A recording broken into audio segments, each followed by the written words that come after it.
মানবদেহে থাইরয়েড কি, থাইরয়েডের অবস্থান কোথায়, এই থাইরয়েড থেকে কি হরমোন সেক্রেশন হয়,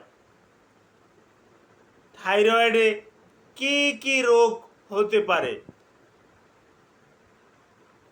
থাইরয়েড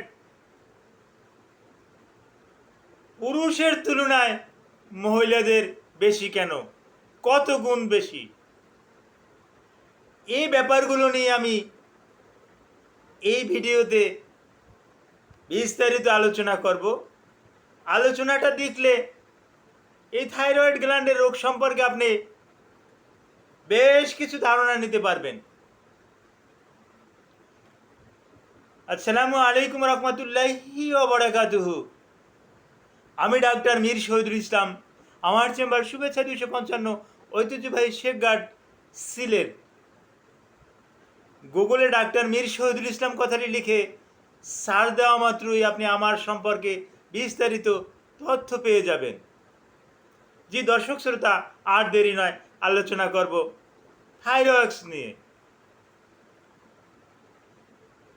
তো থাইরয়েড কি?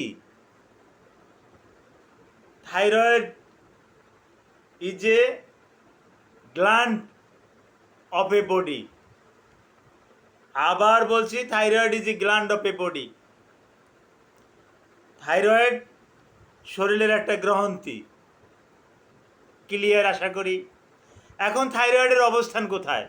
কোথায় থাইরয়েড থাকে? মাথায়, পেটে, পিঠে, কোথায় থাকে? এই আমি যেখানে হাত দিছি, এই থাইরয়েডের উপরেই হাত দিছি। এখানে প্রজাপতির মতন, অ্যাজ লাইক এ বাটারফ্লাই, প্রজাপতির মতো দেখতে এরকমের একটা গ্ল্যান্ড এখানে থাকে। এখন এখান থেকে কি সেক্রেশন হয়? এখান থেকে একটা হরমোন সেক্রেশন হয়। হরমোনটার নাম থাইরক্সিন। এই থাইরক্সিন হরমোন আপনার আমার বিপাকীয় প্রক্রিয়ায় অত্যন্ত ভূমিকা রাখে এই থাইরক্সিন হরমোন। এখন কারো কারো ক্ষেত্রে এই থাইরয়েড থেকে হরমোন কম সেক্রেশন হয়, যেটাকে আমরা চিকিৎসকরা হাইপোথাইরয়েডিজম বলি। হাইপোথাইরয়েডিজমের অনেক লক্ষণ আছে, অনেক সমস্যা আছে। এ ব্যাপারে আমার একাধিক ভিডিও আছে। হাইপোথাইরয়েডিজমটা আমার ভিডিওতে চ্যানেলে খোঁজ করে আপনি দেখে নেবেন। হ্যাঁ, যদি হাইপোথাইরয়েডিজম হয় তাহলে রোগীর শরীরের অনেক লক্ষণ দেখে আমরা বুঝতে পারি। তখন আমরা TSH, থাইরয়েড স্টিমুলেটিং হরমোন পরীক্ষা করতে দেই। দেখি যে হ্যাঁ, আসলেও যতটুকু তৈরি হওয়ার দরকার ছিল তার থেকে কিন্তু কম তৈরি হচ্ছে। সেক্ষেত্রে আপনার বিপাকীয় প্রক্রিয়াটা স্বাভাবিক থাকবে না, আপনি বড় কোনো রোগে আক্রান্ত হতে পারেন।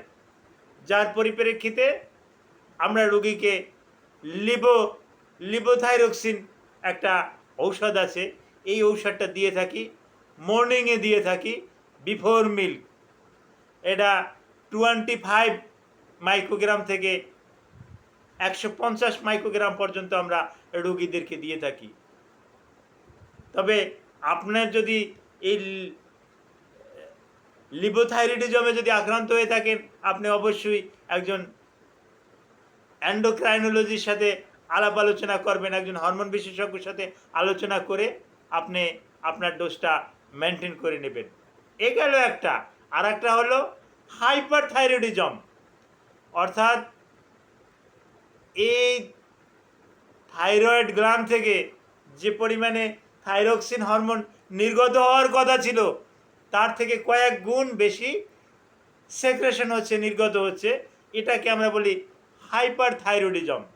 তো হাইপার থাইরয়েডিজম যদি হয়, কার্বিজোলাল গ্রুপের বেশ কিছু ওষুধ আছে, আরও কিছু ওষুধ আছে।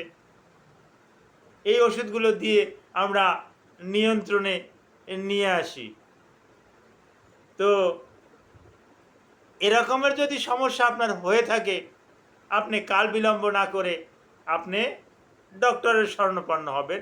আর যে কথাটা না বললেই নয়, পুরুষ ইজ টু মহিলা ইকুয়াল টু 1:10, অর্থাৎ একজন যদি পুরুষের হয় তাহলে এটা মহিলাদের 10 জনার হয়ে যাবে। এই অনুপাতটা আপনারা মনে রাখবেন, পুরুষ ইজ টু মহিলা 1:10, মেল ইন্টু ফিমেল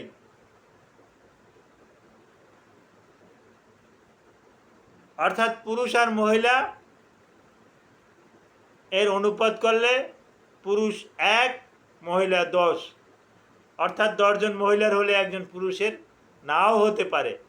তো এক্ষেত্রে মহিলাদের কেন বেশি হয়, কী কারণে বেশি হয়, এ ব্যাপারে আরেকটা ভিডিও আবার আরেকদিন করব। Thank you all.